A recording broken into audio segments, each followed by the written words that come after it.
Backyard. Backyard. Backyard. Backyard. Hi, welcome to the backyard. I'm Joe. Again, I got Austin here again. I took him off the truck here for a little bit to go over this segment with you.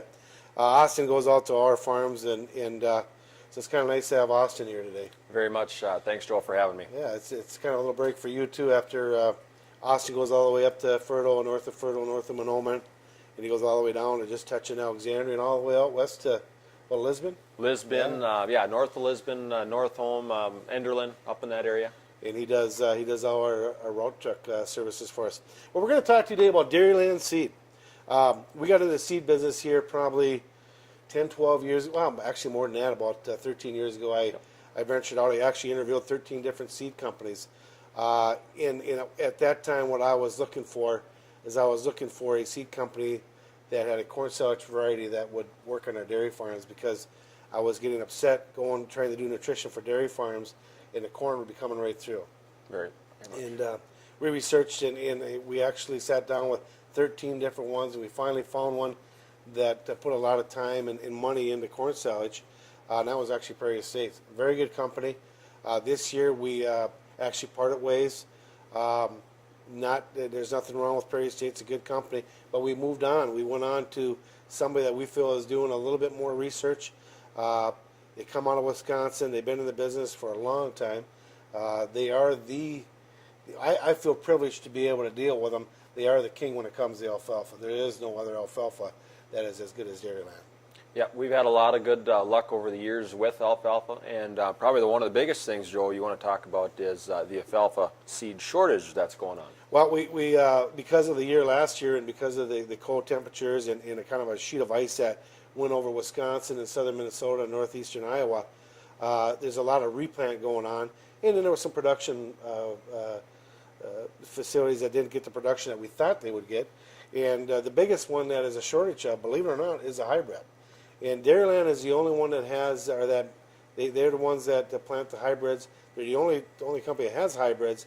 If you're buying a hybrid from a different company, it comes from Dairyland, and it's a private label. It's usually it's not going to be the cream of the crop. But Dairyland does such a great job, not only in alfalfa, but the research on corn silage, the IDF, the digestibility, the NDF, the floury starch, which is so important to dairy cattle. Not only dairy cattle, but when corn hits at $7 like it did last year, we want to make sure that we're getting every bit of starch out of that corn that we can for these livestock. Right. So the beef industry has kind of climbed onto it. Some of the hog industry has done the same. Going back and forth here a little bit, the corn silage, we got great supplies left. Had a great year so far. We're selling a lot of it. But we have anywhere from varieties from basically that 85-day all the way up to 108-day in corn silage. Yes, very much so. Like Joe said, alfalfa and corn. We've also got some conventional corn as well. We have conventional. These guys, they deal a lot with conventional corn. So we're set up pretty good on the corn. The alfalfa, we still got Magnum 5, we still got Magnum 7, I still got Gen 1 Hybrid Force 400. The 3400, the 2400 are sold out. We sold out of that, but we still have plenty of alfalfa.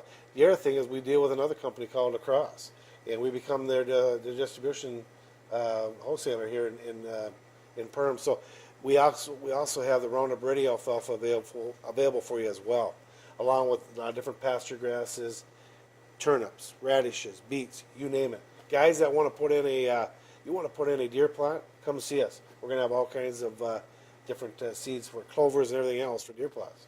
And that's also going to include, Joe, emergency crops such as millet or sorghum sudan grass. Yep, BMR, sorghum sudan, all that stuff, Austin, absolutely.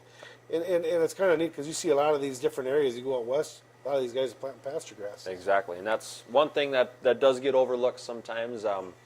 Pastures get used, they don't get replenished. Yeah.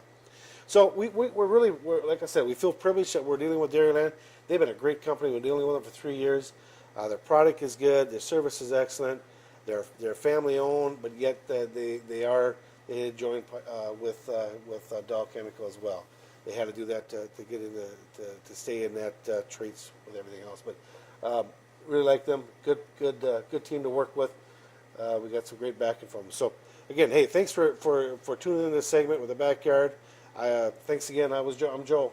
Thanks again. I'm Austin. Come see us for all your Dairyland seed needs. We also have soybeans as well. You bet. Thank you.